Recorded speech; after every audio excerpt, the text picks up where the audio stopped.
तत्व ज्ञान कोई ना कहे रे झूमकरा, ये पैसे ऊपर नाच सुनो रे झूमकरा।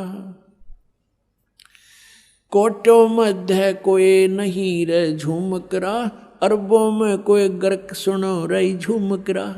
एक भगत था, झूमकरा नाम था, वैसे तो राम राय था उसका नाम, उसे झूमकरा कहा करते थे। और वो आदरणीय गरीबदास साहिब जी के पास पहुंच गए गांव छुड़ानी में। वो लुधियाना के पास वासियर गांव का एक सरदार था, राम राय झूमकरा। तब वो ज्ञान से परिचित हुआ, वहाँ पहुंचा गरीबदास साहिब जी के पास। तो उसने कहा कि हे भगवान, ये ज्ञान तो आज तक हमारे को किसी ने बताया को नहीं। आदरणीय गरीबदास साहिब जी ने कहा था कि बताया तो था, जैसे आदरणीय नानक साहिब जी ने बताया था, लेकिन उसके ज्ञान को कोई समझ नहीं सका। और आप तक जो पहुँचे वो लोक वेद पहुँचा हुआ, नानक साहिब जी वाला ज्ञान तुम्हें प्राप्त नहीं हुआ। बताया तो था उन्होंने, उनका बड़ा विरोध हुआ था उस समय। तो क्या बताते हैं कि अब झूमकरा पूछ रहा राम राय आदरणीय गरीबदास साहिब जी से, वो सरदार जी, कि हे भगवान, ये ज्ञान तो आज तक हमारे को किसी ने बताया नहीं। तब उन्होंने कहा था कि करोड़ों मध्य कोई नहीं रहे झूमकरा, अरबों में कोई गुरख सुनो रहे झूमकरा।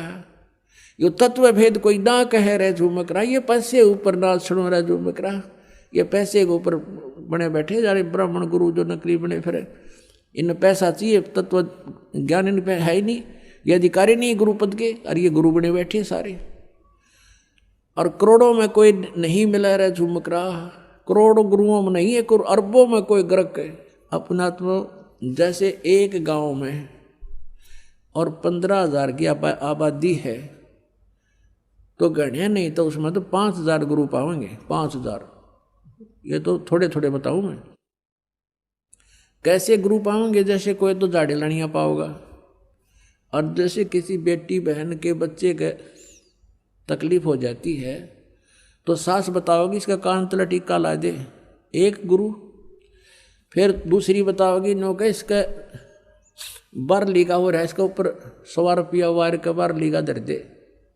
तीसरी आओगी नो का इसका भीतर लिया हो रहा है, कुछ और बताओगी गुड़ गाड़ गेहूँ गेहूँ वो रख दे।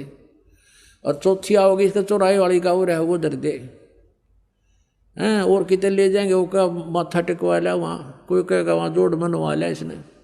यानी एक ऐसे ऐसे 5,000 गुरु पाएंगे उस पूरे गांव में। अभी हिसाब ला लो कितनी जनसंख्या भारत इस पूरे विश्व की। कहते करोड़ों में नहीं पावा था ना ये सत्य ज्ञान बताने वाला, बाकी ये नकली गुरु हैं जो लाखों ने भ्रमित करें, इनके पास भी तत्व ज्ञान नहीं। तो कहते कोटों मध्य कोई नहीं रे झूमकरा, अरबों में कोई गर्क सुनो रे झूमकरा। अरबों में, उसमें अरबों में गर्क गरीबदास जी थे, आदरणीय गरीबदास साहिब जी, उसकी कोई सुना नहीं था। अरबों यानी पूरे विश्व में एक है। तो अरबों में आज इस दास के ऊपर कृपा है, इस परमपिता परमेश्वर कबीर भगवान की। इस पृथ्वी पर इस दास के अतिरिक्त तत्व ज्ञान से परिचित नहीं है।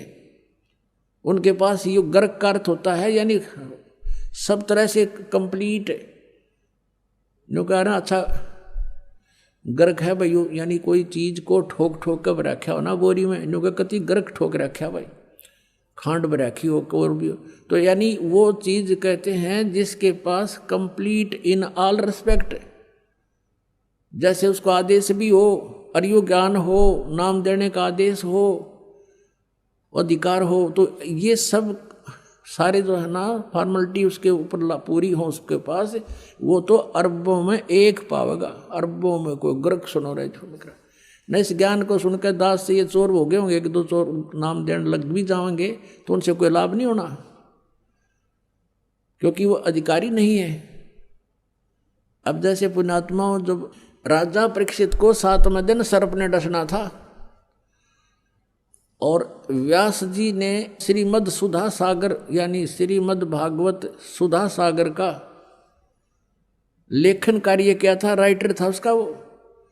उसने भी ये कह दिया था कि मैं अधिकारी नहीं हूं ये कथा सुनाने का। और वहाँ और भी जितने ऋषि महर्षि थे सब ने पल्ला झाड़ दिया कि नहीं, हम किसी के जीवन के साथ खिलवाड़ नहीं कर सकते। कारण क्या था कि 7वें दिन परिणाम आना था, तो सब ने पीछे हट गए। वो बुद्धिमान थे, ब्राह्मण थे, कि नहीं हम क्यों किसी के जीवन के साथ धोखा करें, हम अधिकारी नहीं हैं कि इसकी जीवन रक्षा कर सके, यानी इसको वो लाभ दे सकें जो इस कथा सुनाने से हो सकता है, पाठ से। तो सुखदेव जी बुलाए गए थे स्वर्ग से उन पांडवों की प्रार्थना से।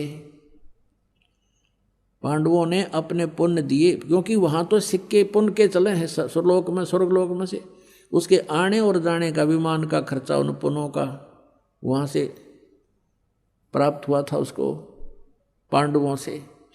तो यहाँ आकर के उस कहते सुखदेव ने 7 दिन वो कथा सुनाई थी। उस समय ये कहाँ गए थे ब्राह्मण जो आज जगह जगह कथा करते फिरें, कहाँ गए थे ये संत जो आज जहाँ देखा वहीं संत और दुनिया ने गुमराह करें बैठे।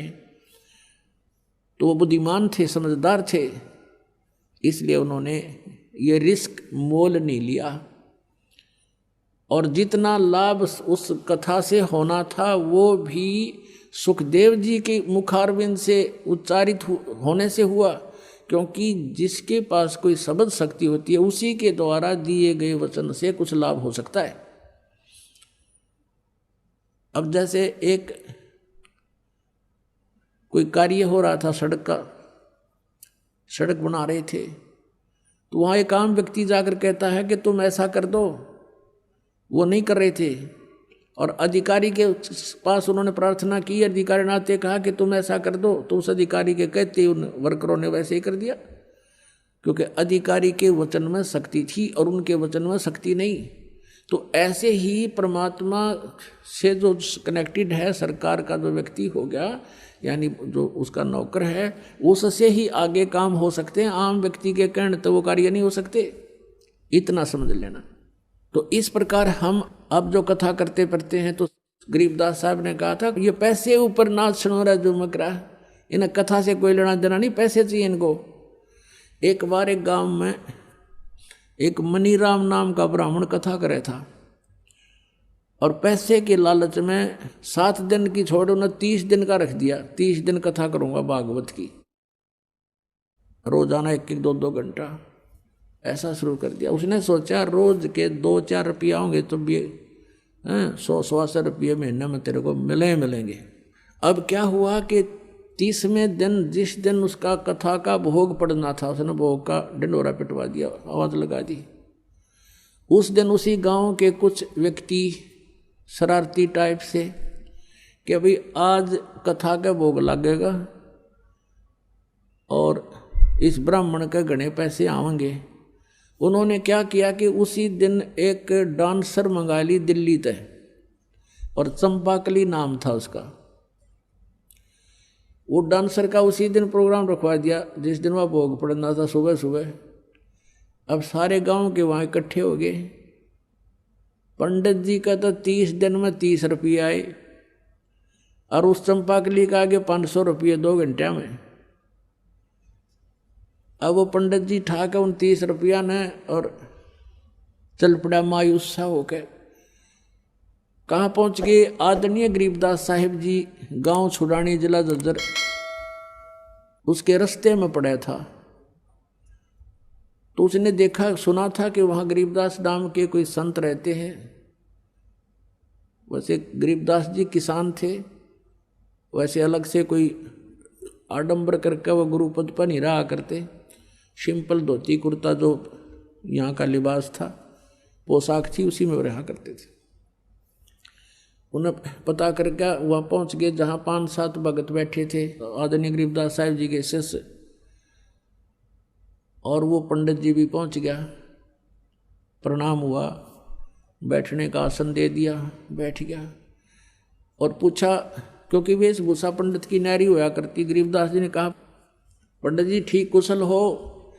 पंडित जी का माथा ठनक रहा, त्योड़ी पड़ रही, कहने लगे महाराज क्या ठीक है, आग लगी पड़ी है, हाहाकार मच गई है, और दुनिया का तो नाश जाएगा, ये हो गया और वो हो गया। अब काफ़ी उलाने सुलाने दे रहा था, तो शिष्य बैठे थे, वो कहने लगे गरीबदास साहिब जी से कि महाराज जी, पंडित जी को क्या तकलीफ है, कुछ बता भी नहीं पा रहा है ये। तब गरीबदास जी ने कहा, भाई बताऊं क्या समस्या इसके सामने है?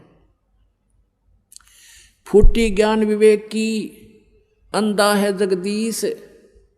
और भाई चंपाकली का 500 और मनीराम को 30, यो रोड़ा पड़ रहा है इसके जी ने।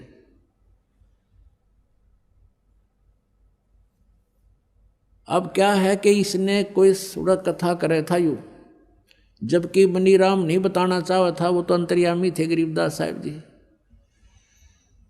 वो उसकी बता दी सच्चाई। फिर वो मनीराम कहने लगा, महाराज आपने क्यों करबेरा पट्या, आपको कैसे पता लगा मेरी समस्या का? ने बोला भाई भगवान की दया होगी, हो रही है मेरे पे, इसलिए पता लग गया। लेकिन तूने अपनी समस्या का पता नहीं, मुझे तेरी समस्या का पता है। अब एक बात बता, तू गाली दे रहा उनके गांव के उन शरारतियों को, और तेरा क्या उद्देश्य था वहां पर? तू चंपाकली ने बूंदी मान रहा, तेरा क्या उद्देश्य था? अगर तेरा उद्देश्य पैसे का ना होता तो बातें खत्म थी, तेने कहने की जरूरत नहीं थी, तेरा अपना फर्ज पूरा किया रह जाता, तेरा खाना पीना छूट रहा। बोला जी बात तो नहीं होगी ना। फिर उनको ज्ञान दिया, समझाया क्यों नरक कट्ठे क्यों डले ढो रहा, नालायक तेरे कर्म फूट गए, तो है अधिकारी कथा करने का। जब गरीबदास जी ने कहा कि उस समय कहाँ मर गए थे तुम ये सारे ब्राह्मण, जब राजा परीक्षित को सर्प डसना था, या महर्षियों ने जितने जिनको तुम आजांडी मान रहे हो उन्हें भी हाथ जोड़ दिया था कि हम नहीं इनके जीवन के साथ खिलवाड़ कर सकते, हम कथा के अधिकारी नहीं है, हम क्यों पाप के भागी बने। अब तुम्हें ज्ञान नहीं इसलिए तुम जहर विष खा रहे हो। उसी दिन उस ब्राह्मण ने चरण पकड़ दिए महापुरुष के और कहने लगा, भगवान आज के बाद ये नरक ये इकट्ठा नहीं करूँगा, कल्याण करवा, तेरा भगवान ने 2 रोटी दे रखी और मजदूरी कर ले, कोई साधन नहीं है। तो उसी दिन से उसने वो परित्याग कर दिया और छोड़ दिया। तो ज्ञान पता चलेगा कि ये विष है, ये नहीं करना चाहिए, शास्त्र विरुद्ध है, साधना, उस दिन त्याग देंगे हम।